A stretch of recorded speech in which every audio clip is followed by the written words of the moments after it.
नवरात्र में भूल कर भी ना करें, ये गलती माता रानी हो सकती है नाराज। नमस्कार दोस्तों, नवरात्र का पावन पर्व माँ दुर्गा की आराधना का सबसे शुभ समय माना जाता है। इन 9 दिनों में माँ के भक्त व्रत रखते हैं, पूजा करते हैं और माँ को प्रसन्न करने की कोशिश करते हैं। लेकिन कई बार हम अनजाने में कुछ ऐसी गलती कर देते हैं जिससे पूजा का फल कम हो जाता है। आज हम बताएंगे, इस वीडियो में हम आपको बताएंगे नवरात्र में कौन सी गलती भूलकर भी नहीं करनी चाहिए। घर की सफाई ना करना।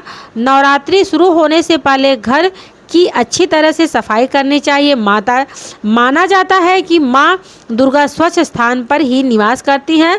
अगर घर गंदा रहता है तो माँ की कृपा प्राप्त करना कठिन हो जाता है। कलश स्थापना में गलती ना करें। जी हाँ दोस्तों, नवरात्रि में जो लोग कलश स्थापना करते हैं उन्हें पूजा के नियमों का ध्यान रखना चाहिए। कलश को गलत दिशा में रखना या रोज उसकी पूजा ना करना अशुभ माना जाता है। तामसिक भोजन करना। नवरात्रि के दिनों में मांस, शराब, लहसुन और प्याज जैसे तामसिक भोजन से दूर रहना चाहिए। इन चीज़ों का सेवन करने से व्रत का और पूजा का पुण्य कम हो जाता है। झूठ और क्रोध करना। जी हाँ दोस्तों, नवरात्रि में मन और वचन दोनों शुद्ध होने चाहिए। झूठ बोलना, किसी से लड़ाई करना या क्रोध करना भी बड़ी गलती मानी जाती है। अखंड ज्योति का ध्यान ना रखना। अगर आपने अपने घर में अखंड ज्योति जलाई है तो उसे बुझने नहीं देना चाहिए।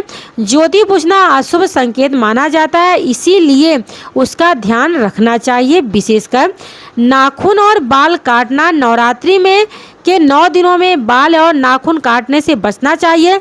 धार्मिक मान्यता के अनुसार यह अशुभ माना जाता है।